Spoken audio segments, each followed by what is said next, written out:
1, 2, he's coming for you. 3, 4, better lock your door. Here comes the boogeyman.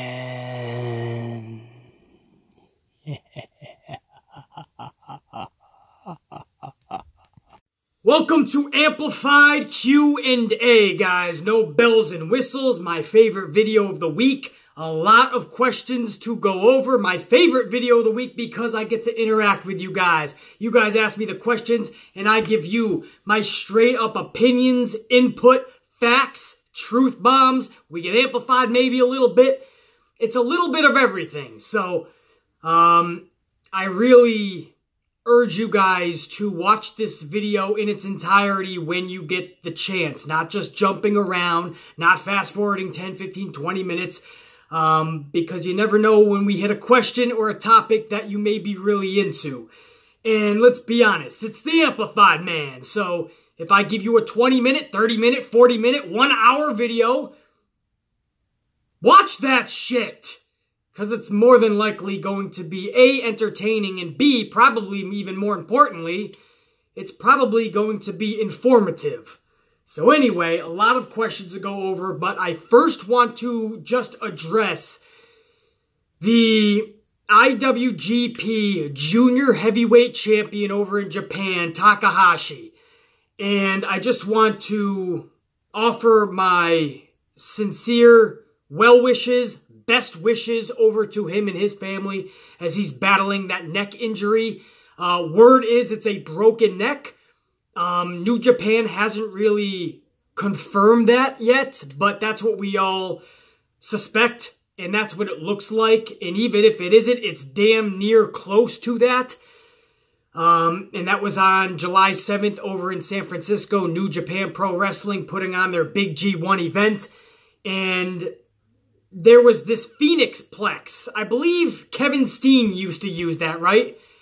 Steen used to call it something different, but I think Kevin Owens, who was Kevin Steen back then, he used to use that Phoenix Plex, either that form or some variation of it. And even then, it always looked like a fucking just a demonic maneuver. I never was fully on board with that son of a bitchin' move. And sure enough, Takahashi, the IWGP Junior Heavyweight Champion, he got stung by a wrestler named Dragon Lee. July 7th at the G1 event in San Francisco. Dragon Lee got him into this Phoenix Plex, and it was just a botch to the 10th degree, man. It was the definition of a botch. I mean, there was just no momentum with this motherfucker. There was no careful positioning of this motherfucker. This was just dropping backwards, and wherever Takahashi lands, Takahashi lands. I'm getting word that this was Dragon Lee's like 4th or 5th match within 2 days or something like that. I can't confirm that, but if that's the case, then you really got to pace yourself better because now you're putting human lives in your hands. I understand you want the extra payday, but you better pace yourself a lot better. If that's the result of you having 4 or 5 matches within a 2-day period, stop having 4 or 5 matches within a 2-day period. And if that wasn't the case, then you just better do your maneuvers a lot better than that. For people saying Sasha Banks botched when she kicked Paige in the back, no, that's no botch. What you saw at the G1 event, San Francisco, July 7th with Dragon Lee and Takahashi, now that is a fucking botch. Now, I'm not going to be one of these people, though, that says, oh, these maneuvers over New Japan, they should all be banned. New Japan should switch their style. I'm not going to do that. Because these are professionals. And that is a style of wrestling in New Japan. And when you're a professional and that is your style, you want to be innovative. As a creator, I am not going to stifle anybody's creativity. So as performers, I want them to go out and whatever they feel safe doing, I want them to do. Whenever they want to take a risk and a chance, I want them to take a risk and a chance. Because that's what you do as a performer. That's what you do as a creator. So I'll never tell anybody not to do something. But I will say this, from day one, whatever I always told you guys over there in New Japan Pro Wrestling, There are going to be lives taken and paralyzations, man. It's just going to happen. People are going to get fucked up the way they wrestle in New Japan Pro Wrestling. It's just going to happen. They get dropped on their head 100 times an evening. You listen to Jim Ross call a New Japan Pro Wrestling event and listen to how many times he talks about superstars, wrestlers over in New Japan, right? We call them superstars over in WWE. Those professional wrestlers over in New Japan Pro Wrestling, listen to how many times Jim Ross calls that they're being dropped on their head every single night. Every match, 4, 5, 6, 10 times a match. These wrestlers are being dropped on their fucking heads. It's only a matter of time before somebody breaks their neck like Takahashi, we believe, just did. And again, if that's not the actual diagnosis, New Japan Pro Wrestling finally delivers us the actual diagnosis 2-3 days from now, and it wasn't exactly a broken neck, it was damn near close, wasn't it? But I fully believe it was a broken neck. And this motherfucker's so tough, Takahashi, that he actually got up and continued the match. I believe he actually won that match. Kept that strap. That's how tough this motherfucker is, but you can also say that's how stupid these wrestlers are too, because when you feel an injury like that, you stop that shit. Don't try to be a tough guy. I understand you don't want to be a bitch and a pussy, I understand that, but your neck and your life is on the line. Who was that guy, guys, that Rey Mysterio was wrestling? I totally forget, but didn't he break his neck by getting thrown on the outside and then he tried to continue the match? And Rey Mysterio did a 619, I believe. And he was just dead in the middle of the ring, correct? Or if not in the middle of the ring, not thereafter, not too much longer thereafter. But the injury to the neck actually happened before that 619. That was nothing to do with Rey Mysterio. That was just an accident. But they try to finish these matches when they should know something is severely wrong. Takahashi that could have costed him his life. If he got dropped on that same spot 1 or 2 more times in that match. Because after that spot, I believe he got picked up and dropped on his fucking head again. Can't be doing that shit, man. It's only a matter of time before things get even drastically worse over there in New Japan Pro Wrestling. I'm telling you. But anyway, this isn't a video to blame anybody or to tell anybody to switch up their style, stop doing moves. No. This is a best well wishes over to Takahashi and his family as he recovers. The good news is he is back in Japan. He is talking. He is conscious, sitting up. So these are all really good things, guys. All the best for Takahashi. And one more thing I want to address from this whole situation, CM Punk. That's this phony world, right? Pro wrestling, right? Vince Russo and Ryback. Oh, back when we were doing the fake shit, right? Fake and phony. Yeah, that's really fake. That's really fucking phony. Vince Russo and Ryback, I'd like to see you do half the fucking moves that these fucking creators and originators and innovators even do in that ring. That has nothing to do with you being too smart enough not to do any of that. You couldn't do it if you fucking tried. But you call it fake. And when people get paralyzed or their lives end in the middle of that ring, it's just fake to you, right? Because you're no longer in the business or you're no longer relevant. Or CM Punk took his ball and he ran home like a little bitch boy. And he tried to make a lot of money and fame in UFC and he got rocked on his ass twice. But before he got rocked on his ass that second time, he wanted to call WWE that phony world. But that phony world is what gave him his name, CM Punk, to get on the main card of UFC and make all that big time fucking money. But over in the phony world, they're getting paralyzed and they're losing their lives. Over there in UFC, you're getting some bruises. That's all you're getting. You're getting punched in the fucking mouth. Get the fuck out of here. I grew up fighting in fucking the projects, in bar rooms. I've been to prison 3-4 fucking times for stupidity when I was younger, and you do nothing but fucking brawl for your rights of respect in there.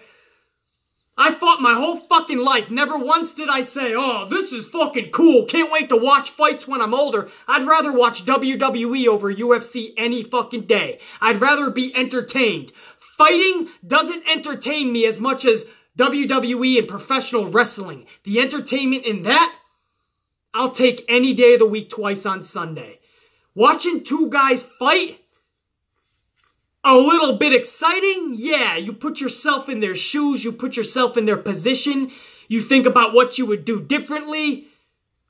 But at the end of the day, you can take your mixed martial arts and your jiu-jitsu and your amateur wrestling background, and you can call that a sport all you want, but at the end of the day, it's two guys, two men fighting. It's two women punching each other in the mouth.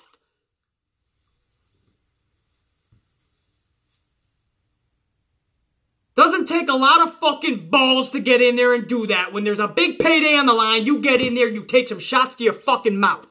Anybody who says, oh, 99% of the people who criticize UFC fighters would never get into the octagon. I don't know who the fuck you're hanging around with, but I don't hang around with no pussies or bitches. You put a lot of money on the line, you put $5 on the line. We're getting into that octagon, and we're rocking the fuck out of you. Where I come from, $5 fucking bucks will get in that shit. Shit, a honey bun and a Mountain Dew, and I'm fighting for that shit. So you could call pro wrestling the phony world and act like you're this big hotshot tough guy going into the big UFC sport, but you're just a dude getting punched in the mouth. That's all UFC is. Get the fuck out of here. But WWE, New Japan Pro Wrestling, ROH, all the indie promotions across the country and across the world, these athletes are putting their lives on the line on the daily for people like you that supposedly paved the way to shit on them and to call them phony and fake. Fuck you and fuck the ground you walk on. All the best to Takahashi. I hope you get better, man, 100%, and I can't wait to see you perform again. I know I can speak for everybody in the Amplified unit. Thank you, guys. I'm already losing my voice here. Thank you guys for letting me get out that intro. Get out that initial monologue in this video. Now I promise we'll get to some questions, man. I'll get to a bunch of them too, but I gotta kind of go through them fast. I don't want this video to go over an hour. So, what do you say we get this thing rolling? Alright guys, so, and before I actually get into questions, I know I said I'm getting into questions, and I am in a second, but I just wanted to say another thank you to, I believe it's Mopani? I want to say Mopani? I'm going to say Mopani.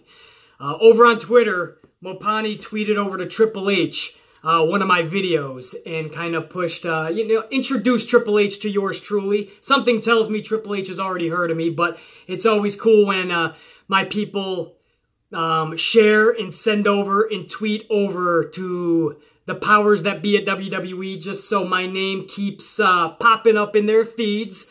And Mopani just not only introduced Triple H to yours truly, but also kind of pushed for in the future maybe hiring yours truly when I am ready. So, Mopani, thank you very much. I can only do so much and go so far with these videos, guys. It's up to you guys to share them and get the word out for me so we can get on those bigger stages. And somebody like Mopani going out of the way, it just takes 1 second to share that video over to Triple H. Just make sure that when the time comes, when I put my entertainment career aside and I go over to WWE, which is still entertainment career, but when I decide to attempt to get some employment with WWE, attempt to get on their creative staff, they will already know who the fuck I am. Whether that's a good thing or bad thing, they'll know who the fuck I am. And it's people like Mopani that is getting my name out there. So thank you so much. All right, let's get into the questions now, guys. I'm going to get right into it. This is, we're going to start on Twitter. These are Twitter Q&A questions for the Amplified Man. We're going to start with Names is RD. Hey BC, my name is RD. I am a big fan of your channel. Just a random question. Do you think Total Divas is really hurting the product? Not such a random question, but I got a simple answer for you. Absolutely. Total Divas is not only hurting the product, Total Divas is slowly killing the product. When you think in terms of the women's division, it is absolutely killing the product. You think about who champions should be right now when you talk Sasha Banks, when you talk fucking Naomi, When you honestly talk about a future champion, which is a given in Ember Moon, but then you look at how they booked the division, you think maybe Ember Moon won't be a future champion. You know, that's crazy to even think that way. When you think Asuka has been on the roster, the main roster, for as long as she has, and she has not even touched gold yet. Not even touched a championship. And probably won't again this Sunday, knowing WWE. When you think Asuka, Naomi, Sasha Banks, I believe Charlotte, if she didn't have, I believe she just got a boob job, right? Something happened with Charlotte, or one of her boobs fucking popped. I have no fucking idea. But even if that didn't happen, I don't think Charlotte would have the championship right now. It's just, you know, they're pushing this agenda, either divas now or past divas. But there's this stereotype that Vince McMahon loves. And the Carmellas and the Alexa Blisses, I mean, once they lose it, don't count on that for long, because they're going to get it back really quick. These are the names Vince McMahon wants to go with. Anyone associated with Total Divas, whether they were past, present, those blonde bombshells, man, he loves giving the championships to them. And Total Divas is doing nothing but hurting the product, because whatever the agenda is for Total Divas, that affects the outcome of the product itself. So if there's a storyline on Total Divas between two of the cast members, WWE now has to play that out on their product, on Monday Night Raw, on SmackDown. And that takes precedent over the actual talented motherfuckers like the Asukas, the Naomis, the Sasha Bankses.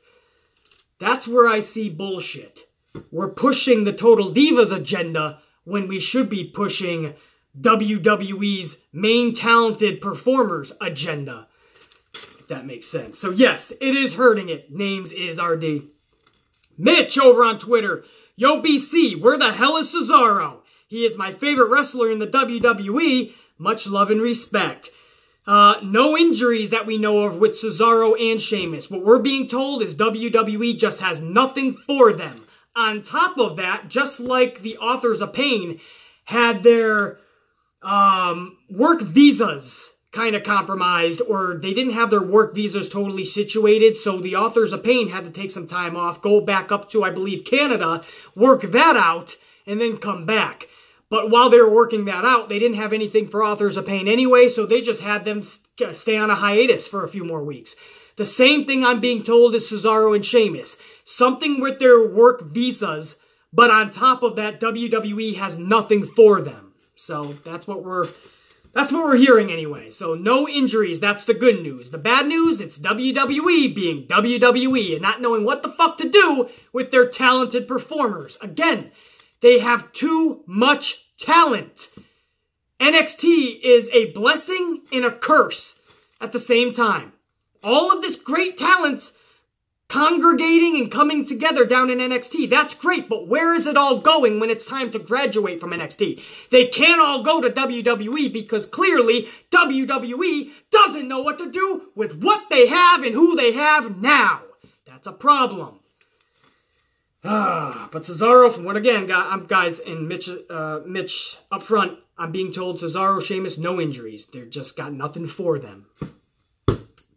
Just King over on Twitter. Just King asks, BC, love the channel, love how you keep it real. Thank you, Just King. My question is, in your opinion, what was Brock's best match in his first go-around in WWE and his best match since he came back in 2012?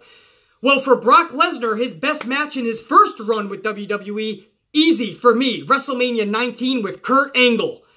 You guys remember the scary part of that match, which was the shooting star press that he botched. Landed right on his face and neck, man. You talk about botches like we talked about earlier. This is a superstar botching his own risky move. But you gotta give it for Brock Lesnar. This is a guy who was even a beast back then. With his size and stature and his beast nature, he didn't have to go up to that top rope and risk a move like that. But Brock wanted to be even better than he was. He didn't need to do that. Brock wanted to. Brock wanted to go out there and steal that motherfucking night with Kurt. That's why I give Brock Lesnar so much props. And you never saw Brock go back up there again. But that was his... But we all remember that scary shooting star press botch. But if you go back and watch that match, that was a kick-ass motherfucking match between two awesome wrestlers back then, because Brock could wrestle. He wrestled a lot more then than he did in this run, guys. Now he just has to go out there and do 4 or 5 moves, and that's Brock Lesnar. But back then, he wrestled, and he could wrestle Kurt, and Kurt could wrestle him, and that was a kick-ass match.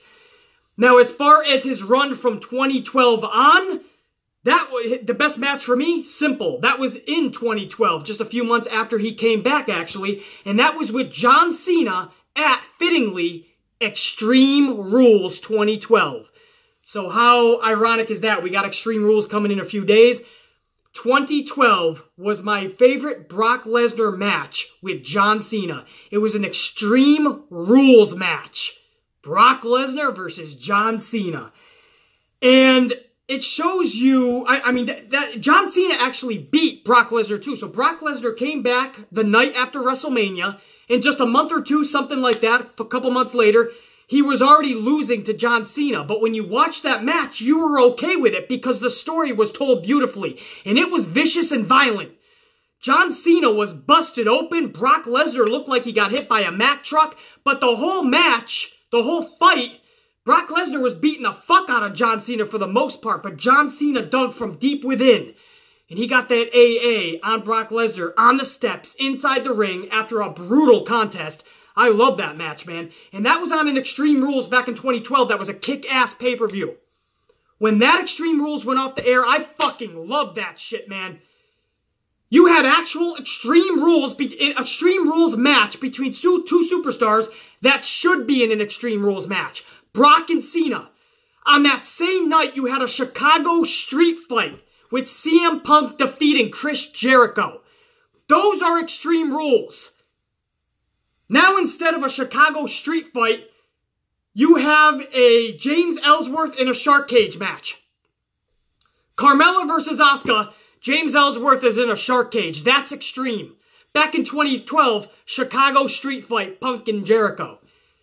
Now, instead of an Extreme Rules match between Brock and Cena, we get an Extreme Rules match with Nia and Alexa. Do you guys see why I'm pissed off with this card? It has nothing to be desired.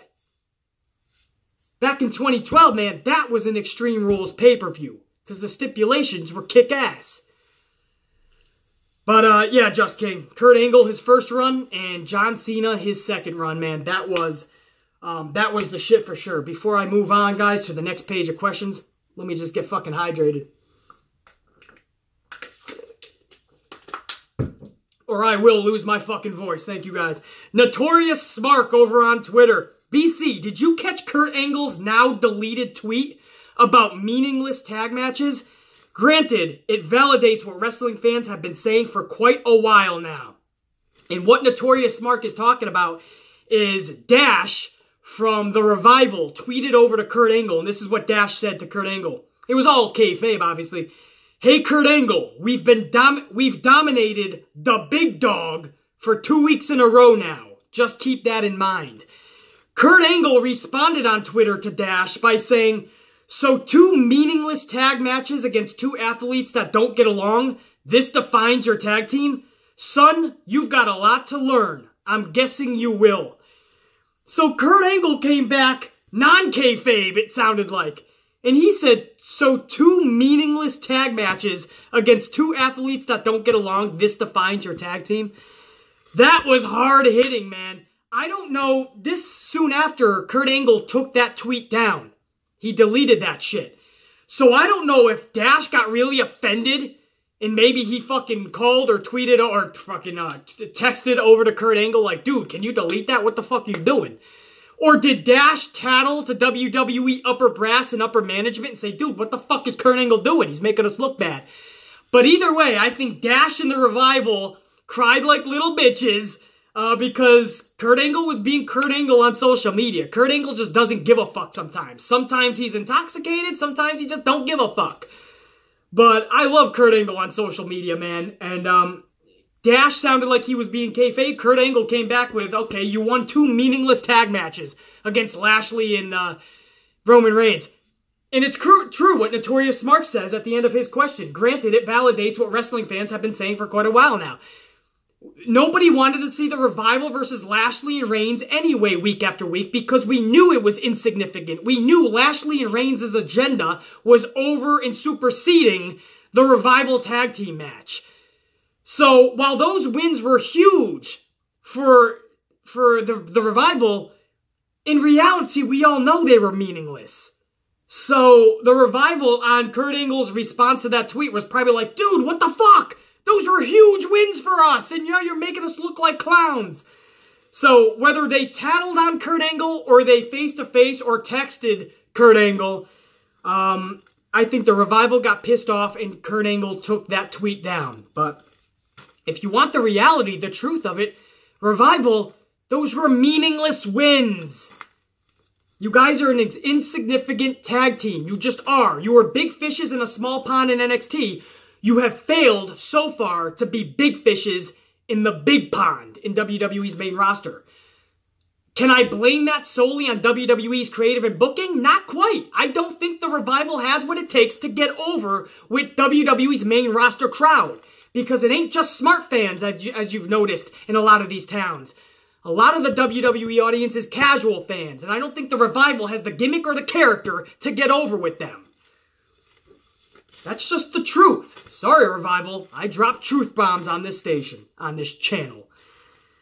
Gino, over on Twitter, BC, AJ Styles and Rusev is definitely main eventing Extreme Rules, right? It's the WWE Championship match. Vince wouldn't actually put Roman versus Bob in that spot. Would he? Gino, I'm asking the same fucking thing, man. I'm actually hearing rumors that Bob Lashley and Roman Reigns is going to main event Extreme Rules. Now, if this happens, I will be blown away because the crowd in attendance and most of the people watching at home, they're going to be shitting on this match. They just are. And that's what they want to put as the final visuals and final sounds of their pay-per-view. Everyone's shitting on this match. This is a match that, at best, should be placed in the mid-card. At best. And they're going to probably put that in the main event. But I said earlier in the week in one of my videos, I told you guys, what would be the actual main event? Even AJ Styles and Rusev doesn't captivate me like it should for a heavyweight championship match. Rusev and AJ Styles doesn't really do a lot for me. It was a bullshit build. Because they 50-50 booked Rusev for the past fucking 6 months anyway. Since he gained any momentum, they 50-50 flip-flop booked him. So he never really got to captivate us in a main event style or way. And all of a sudden, he's thrusted now into a main event match. But does it feel organic? Not for me. But I'd rather see that main eventing, right? If they can get creative and have a cool finish with this. Anything but Bob Lashley and Roman Reigns, man. Unless they just have this intriguing, bomb-ass, thrill-seeking, big plot finish for that match. Then maybe they put it at the end. And maybe we'd be okay with it. But as of now, it looks like Bob Lashley and Roman Reigns, with nothing on the line, in a match that a lot of people don't even want to see in the mid-card, it looks like Vince is putting that in the main event. Get the concrete walls ready for the Amplify, man, because I'm running headfirst through all those motherfuckers. Maybe I'll save a few for you guys to run through headfirst. But it looks like Bob and Roman are main eventing that shit. Nothing on the line. Nobody gives a shit about the match. But let him main event it, man, because Vince will stop at nothing. Nothing at all to put Roman Reigns in that spotlight, man. No matter what the fuck the reaction is. As long as it's a reaction, he's getting a reaction, BC. Oh my goodness, man. Doesn't mean I want to see him in the main fucking event, man. I want to have fun with the main event. I want to feed off the energy of the crowd. And know that we're all witnessing something cool and something we love. If everyone's throwing around beach balls and yelling beat the traffic and yelling every independent superstar within the area's name, how the fuck is the fan at home going to get interested? We're going to check out too. And then all of a sudden we fade to black and that's the pay-per-view? Nobody wants to watch the product go into the dumps. We want to have a good time. We want to give good reviews on these videos. We want to be entertained, man. If you got to have Bob and Roman, fine. Put that shit in the mid-card somewhere. I'll shut up about it. But Gino, it's not looking good, man. Martin, hey BC, what's the best match for Roman Reigns right now in WWE?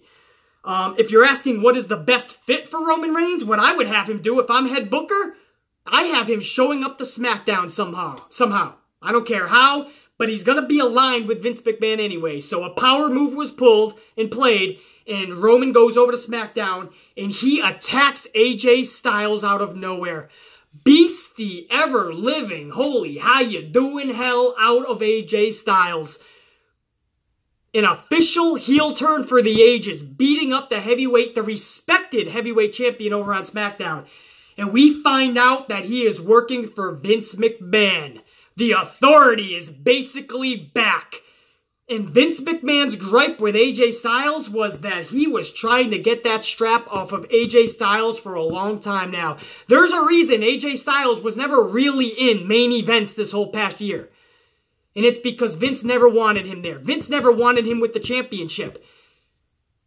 And so many times people have tried to take it off and they have failed, and Vince has had enough. He's bringing over his big dog to take the strap off of AJ Styles.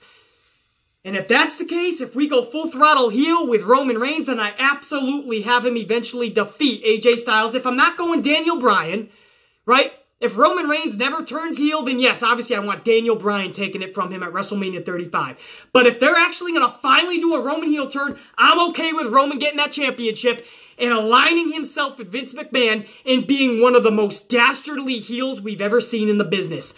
Like that Triple H cerebral assassin mixed in with the what? Stone Cold heel? A little bit of both, mixed in with even more intensity. I want him showing up to people's fucking homes, parking lots, interfering with this velocity and intensity that we haven't seen in a long fucking time. When you boo Roman Reigns, I want you to fucking boo it with passion. But it's no longer boo, we don't want to see him. It's boo, this motherfucker needs to fucking, somebody needs to put him in his place. He's a bad man. I told you from day one, guys, I never had a problem with Roman Reigns. I got a problem with how they're booking him. And how they're not listening to the fans. I think there's a superstar in Roman Reigns without question. But I think he needs to go heel first. I think everybody needs to see him in that aspect and in that light before we can fully commit to him.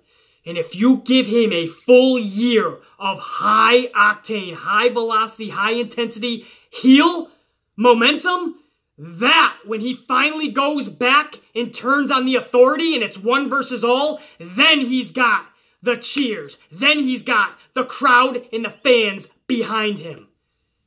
All you got to do is book him correctly as a heel first.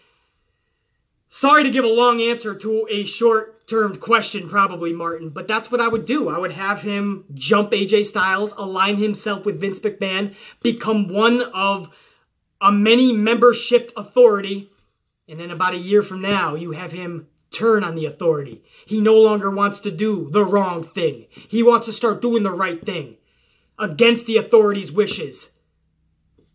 The crowd would be on his side there, man, because we've seen all sides of Roman. And now, we're joining forces with him because we want to defeat the evil, dastardly Authority. That's what I would do, man. This next feud, I would have him go over to SmackDown and take on AJ Styles, but as a full throttle heel. Book that shit, Vince. Aaron over on Twitter. What's up, BC? For Amplified Q&A, I was just wondering what's the first thing you would do if you got to work for WWE? Much love and respect. Love your videos. Thanks, Aaron.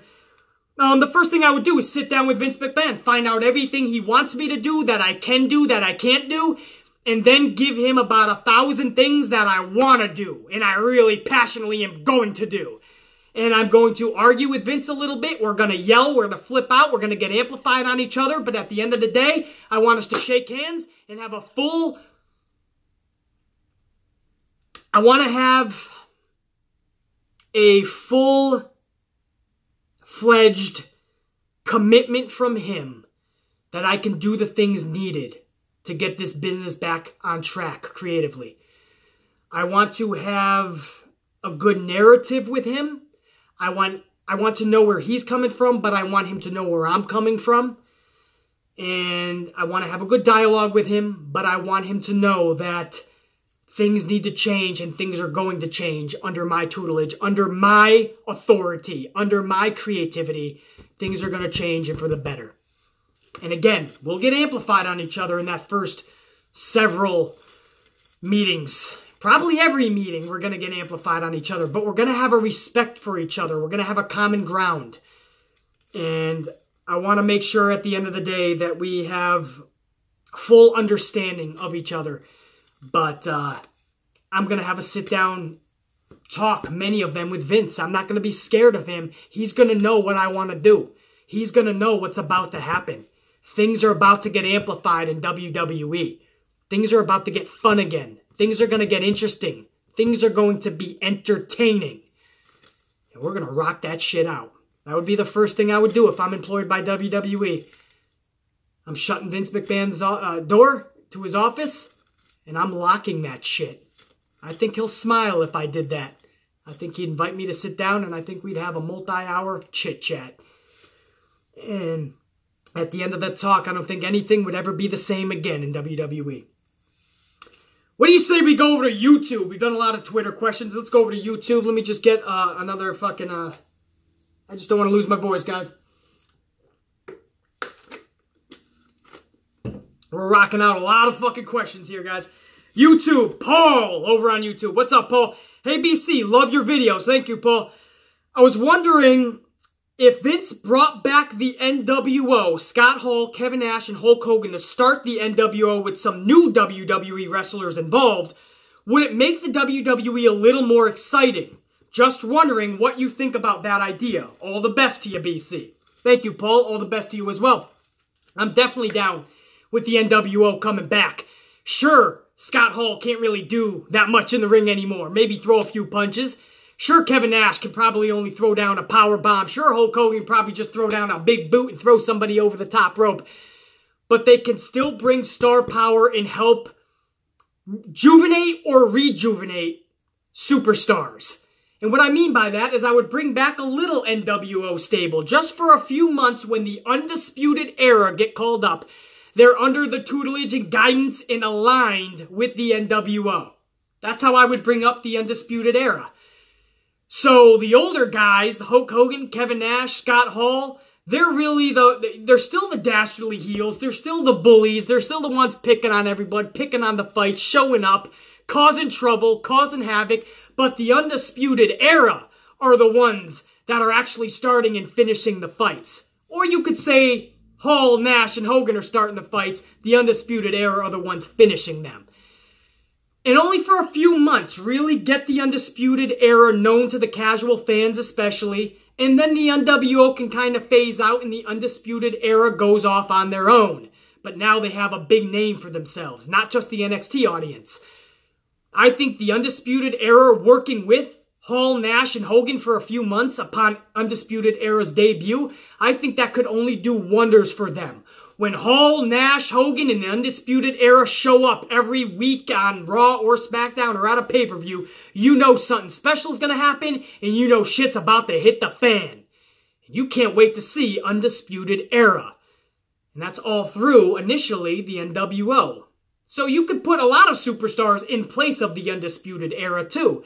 And the NWO can help juvenate or rejuvenate a lot of careers. So there's still a lot that the NWO could offer the WWE product. And yes, Paul, it would be entertaining as well. Derek over on YouTube. BC, do you think WWE is sabotaging NXT call-ups? I don't think they're purposely sabotaging NXT call-ups. Are they? Yes. But I don't think it's purposely. I honestly believe Vince McMahon doesn't know what to do with a lot of this talent. I think it's too much. And Vince McMahon wants a lot of them to turn down their style when they get to the main roster too. That handicaps them a lot. And you got to remember, a lot of these guys are big fish in small ponds over there in NXT. When they get over the WWE's main roster, they're small fish in a big pond. A a lot of those casual fans aren't biting like the NXT fans bit on that bait. So it's a different animal and a different beast. But I totally agree. Vince McMahon is not using a lot of these guys correctly, and they got the talent, and they can get the fan response. Vince just isn't giving a lot of them the time of day. Now, on the other hand, he does give a lot of them a chance, though. Finn Balor won the Universal Championship. Granted, that was as Demon Balor, but that was a huge moment for him and a huge thing for Vince McMahon to give him that ball, that big of a ball. Kevin Owens was a Universal Champion. Sami Zayn, upon his debut, took on John Cena. So there's a lot. I mean, Charlotte and Sasha Banks did have the limelight. Never really got the championship run that she deserved, Sasha Banks. But they got huge limelight in big-time matches, at least. There was a lot of NXT talent that did get big moments, big matches, and championships. But on the flip side, a lot of them were used very, very wrong. I don't think it's sabotaging on purpose, but they're definitely fucking that up. Shakira, I want to say. Shakira. First of all, I want to say, Shakira, thank you. Shakira, you left a really good comment on a couple videos ago. I think it was the Smackdown review reaction video that I put out. And you left a very heartfelt comment. You're one of my new subscribers, but you're already one of my favorites, man. Thank you for that heartfelt comment. It means a lot to me, and I'm glad you like the channel, and hopefully you stick with me. Because I go all over the place. I get a little fucking crazy. I may say a lot of things that a lot of people maybe don't agree with. You know, I may take some jabs at your favorite superstar. But it's either all in good fun or I'm just dropping truth bombs, man. But thank you, Shakira. And as for your question for Q&A, if you got to choose 3 WWE superstars, male or female, to meet in person, who would you choose? Well, Shakira, I gotta say, I'm not one of those people that really, even when I was a kid, really got excited for meeting wrestlers. I just never got starstruck. And then when I moved to New York to actually become an actor, and I was on a lot of sets, I started seeing movie stars and celebrities like left and right every single day. So from a little kid even to today, I've never been starstruck. I've never been a kid to like run out and want to get autographs. So meeting superstars was never a big thing to me. But I will say this, if I had the chance and the opportunity to just say hello, shake a hand, say thank you to 3 superstars, the first one would be Sasha Banks, just to say thank you. That's all I'd say. I wouldn't even waste a minute of her time. I would just shake her hand or give her a hug and say thank you. Thank you for being the fucking best at what you do over there for the women. Thank you for going out there every single night, putting your fucking body and your mind and your soul on the line for our entertainment. Thank you for being you. So I would thank Sasha Banks. Number 2, I'd meet Roman Reigns just to shake him and say, what the fuck are you doing? Your career is being sabotaged by Vince McMahon when all you gotta do is shut the door to Vince McMahon's office, lock it, sit Vince down, and tell him, listen, I need to go heel, not just for the fans or your company anymore, but for me. Otherwise, it's career suicide what I am going through right now. This, I am at least getting a reaction thing, is gonna fade away real quickly if you don't turn me heel, or at least show the audience another side of me. A direct way to talk to Roman Reigns and tell him he needs to do that, I would take one of my 3 chances and waste that on Roman. Number 3, obviously The Undertaker, just because he's a fucking legend. He is a real, true-to-life, living legend. A mythical, phenomenal character, to say the least. Awe-inspiring? Yeah, it would be The Undertaker. Thanks again, Shakira. Juliana, over on YouTube. Hey, BC, now that Caitlyn is officially back in WWE, after the Mae Young Classic, do you think they're going to bump her straight up to the main roster? Or do you think they're going to have her spend a little time in NXT? Because when she was on NXT years ago, it was more of a competition rather than a developmental center. Thanks, BC. Much love and respect. Hashtag DAF rules. For those of you that don't know, that's what I'm calling Extreme Rules now. I'm calling it DAF rules. Dumb as fuck rules. So thank you, Juliana. Hashtag right back to you. As far as Caitlyn, I think I'm okay. I don't know what they're going to do, but I'm okay with both. And I'll tell you why. If they want to send her down for some NXT matches, I'm cool with that. They did it with Mickie James. Her first match back in WWE was actually NXT TakeOver Toronto against Asuka. And I thought that was brilliant. She even lost that match, and I still thought it was brilliant. And the match was kick-ass. And I was okay with that. And Caitlyn has only really been back since February. She's been training since 2017, but really having matches in February. Now she's back, coming back for the Mae Young Classic. I'm okay with her having several matches in NXT first. If they want to catapult her right up to the main roster, I'm cool with that too, because just like Mickie James, she can offer a lot of good advice and tutelage to the younger gals, to the Mandy Roses, to the Sonya Devilles. She was good though.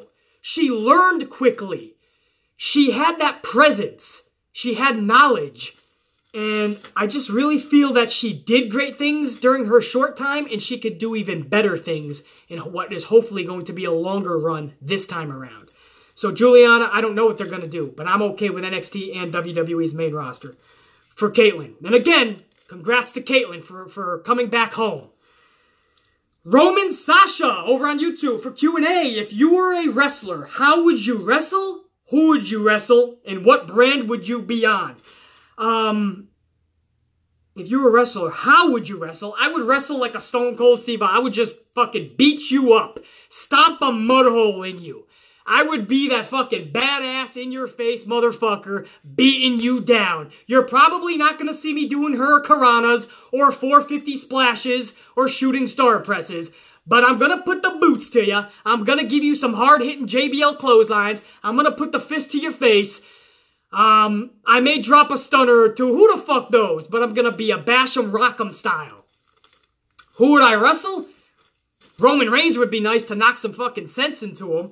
But I would love to wrestle James Ellsworth to get him out of the WWE, right? No violence, not physically harming him, but just have a friendly little loser leaves town match. Loser leaves the WWE. A career-ending match. Please, let me be the one to do that deed.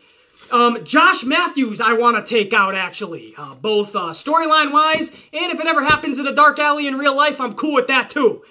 But as far as heavy-hitting players, I would love to take on AJ Styles, Daniel Bryan. Should I be in a ring with them? Can I go with them? Probably not. Not in a wrestling match. But in a mythical world, fucking A. To be in there with AJ Styles and Daniel Bryan, even if I don't have a fucking clue what I'm doing. Just taking 450 splashes from AJ Styles. Give me 27 phenomenal forearms. Bash me in the fucking head.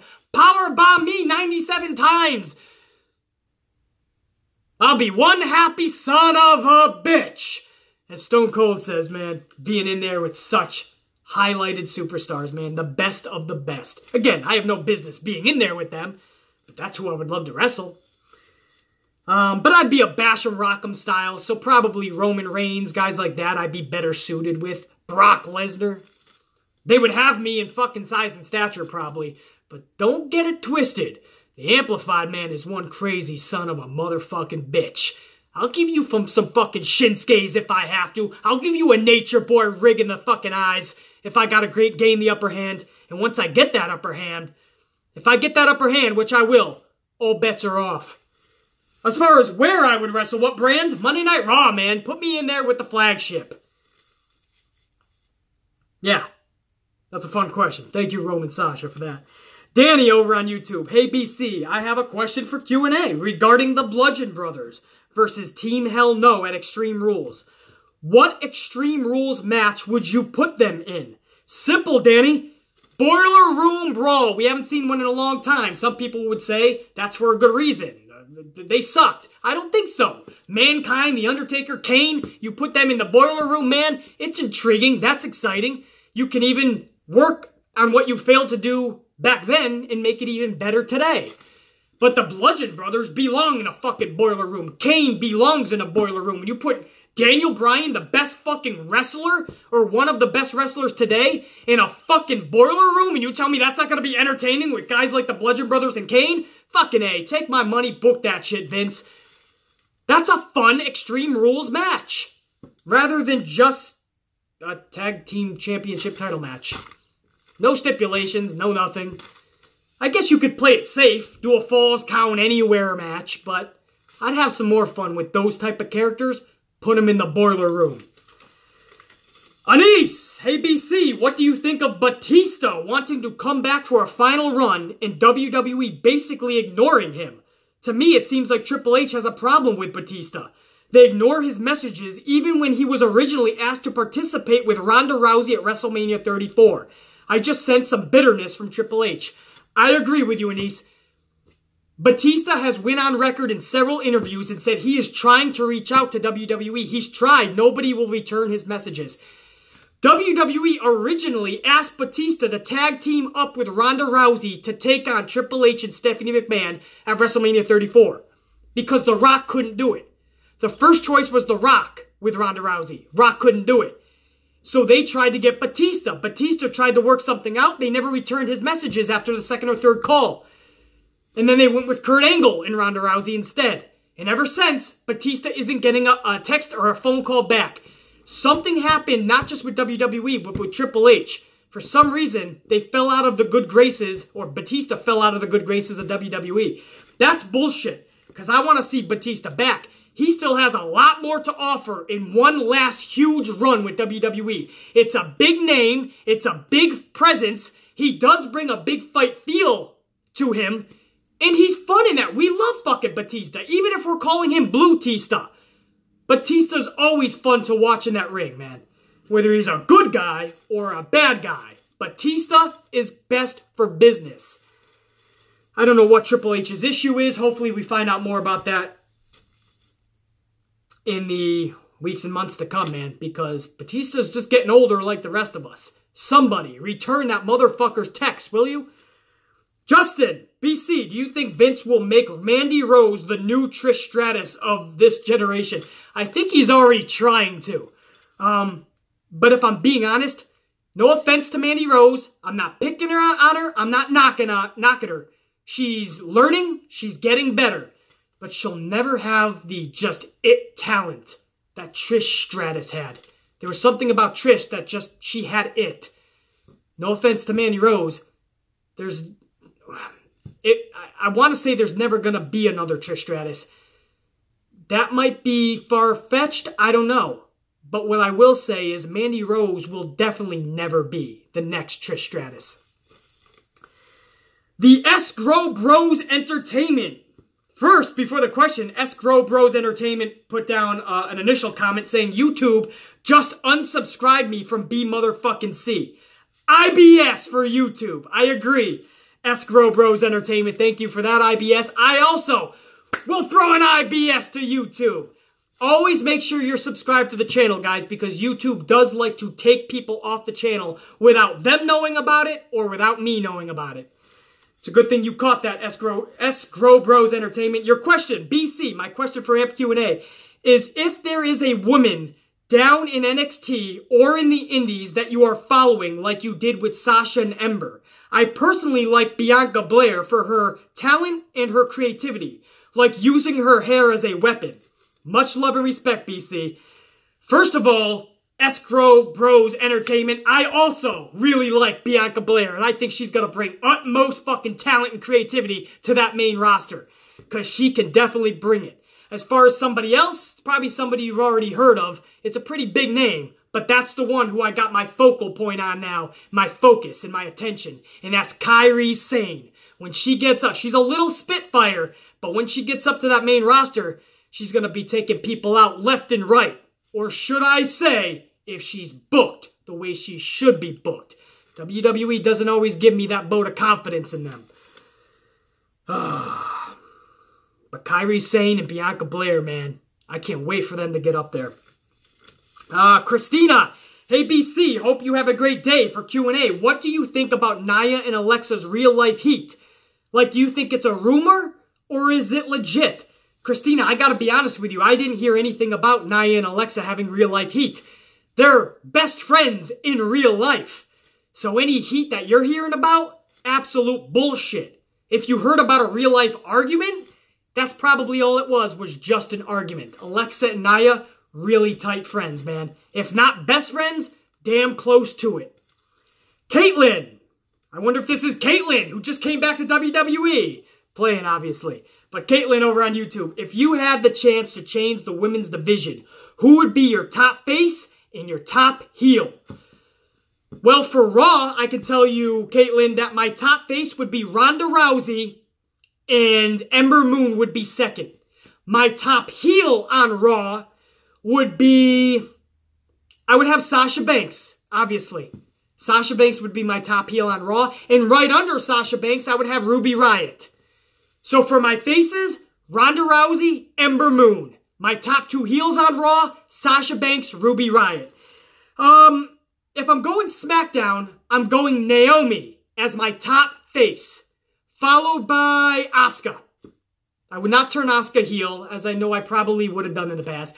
Naomi, top face, and Asuka right there with her. And as far as my top two heels for SmackDown, for the women, Charlotte would be my top heel. That's right, we're turning her where she should be.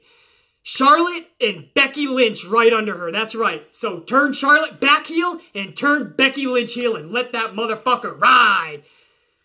Like I know she would be a legit badass. So that's what I would do with the women's division. I would flip it upside down and I promise you it would be for the better, Caitlyn.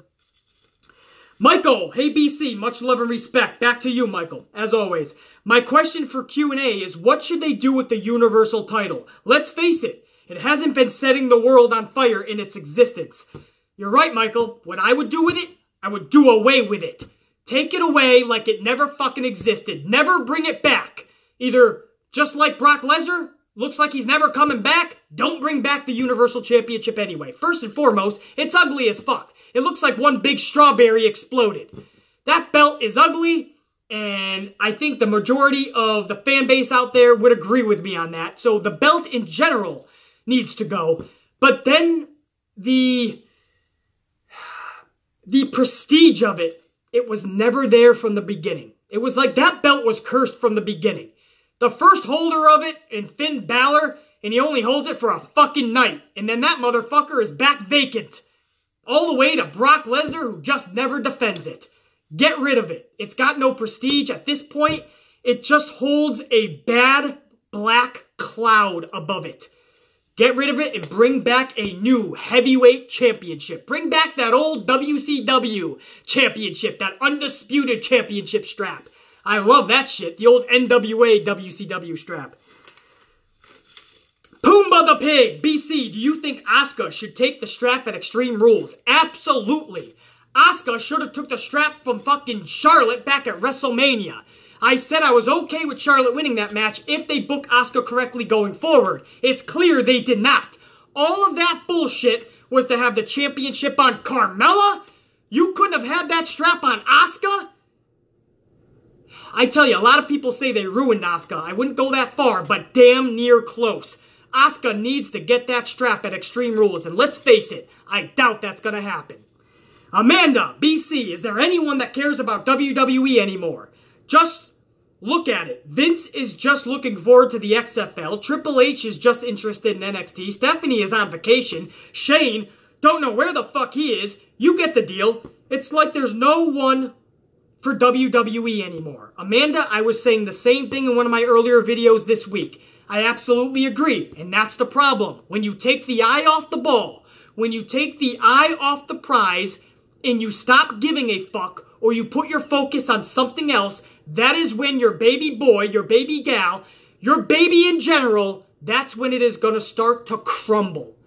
And that is what is happening. Everybody else has a new baby. Stephanie McMahon has this big women's movement, not just for WWE, but showing the world that women are so appreciated in WWE, and she wants to be this big, huge voice for big movements in the world. So that's what Stephanie McMahon's doing. Triple H is too invested in NXT. That's his baby boy now. Vince McMahon, his baby boy, baby girl, his new baby is XFL. Who the fuck is there for the WWE? It's clear that nobody is, and it's clear that it's a sinking ship. Antonio, BC, how do you feel about Smackdown moving to Fox and potentially becoming the new flagship WWE program with a new set and logo? Well, first of all, over on Fox, when Smackdown gets there, I hope they do get a new logo and a new set. Is Vince McMahon going to pay a little bit of money? Well, obviously, Fox helps out with that now, and they're going to be dishing out a lot of money. So, yes, you will probably most likely get a new set and a new logo. But that better happen. But as far as SmackDown becoming the new flagship, even though they're on Fox in that big network fucking station, you know, like the CBSs, the NBCs, the ABCs, you're on Fox, I still believe Raw on the USA Network cable is still going to be the flagship. That's still Vince McMahon's baby. It's still the brand that is notorious with the most casual fans as well. And you know that because it's on two different channels, if Fox starts to gain a lot of momentum, USA is going to look at that, tell Vince McMahon, hey, we want to do what they're doing. We want that superstar over here. We want that type of storyline. So I don't think, even though that Raw's on cable and SmackDown is over on network television, I think that Raw is always going to compete right there and even be above and be the flagship. SF Jammer. 2 questions, BC. 1, Italian space missile or the Irish King Kong? What SF Jammer is talking about is how on my Monday Night Raw review reaction, how I was amplified at the fact that we now have to call Drew McIntyre the Scottish Terminator. That's what Michael Cole is calling him. Like Roman Reigns is the big dog, Drew McIntyre is now the Scottish Terminator. And I call bullshit. I don't want to call him such a corny name. So I said, if he's the Scottish Terminator, you got to call me the Italian Space Missile or the Irish King Kong. So to answer your question, SF Jammer, you can call me one or the other or both. But both are staying because I'm Italian and Irish. So I'm the Italian Space Missile and I'm the Irish King Kong. Take that, Scottish Terminator. Second question from SF Jammer. Do you watch Something to Wrestle with Bruce Pritchard? I do not, SF Jammer. I don't have a lot of time to listen to other podcasts or YouTube channels. I'm a very busy man. I used to love Bruce Pritchard when he was Brother Love, though, back in the day. And I remember the early days of The Undertaker and even Ted DiBiase working with Brother Love. So I like Bruce Pritchard. I just don't have time to catch up with that. I know he's got the network special now. Good for him, man, and I hope it's a good podcast. Evolution Gaming and more. Hey, BC, love your videos for Q&A. Is being in the WWE a dream job for you? You know what, Evolution Gaming and more, it never was a dream job for me. I was always living kind of day by day. I was always a bad kid, you know what I mean? Always getting into mischief and getting into trouble. So I was just trying to, you know, just stay out of, I can't say I was trying to stay out of trouble because I was actually getting into it and trying to get into it. But I never thought, like, too far into the future. I always thought maybe I'm just going to get a warehouse job and that'll be it. I don't know. And then I moved to New York and I started doing the acting and I started really getting these goals and having these aspirations. And it dawned on me, dude, you know, I'm already into this creative aspect of the entertainment world. I could fucking easily, not easily, but I could absolutely get employment with WWE on their creative staff. And then it started, like, over the past couple months especially, it's been dawning on me, like, when I'm ready to put my entertainment career aside, I might actually try to get a job with WWE, man, because if I had a dream job, if I thought about what a dream job is for me, it's what my hobby, my love, and my passion since I was a kid was, and still is today, pro wrestling.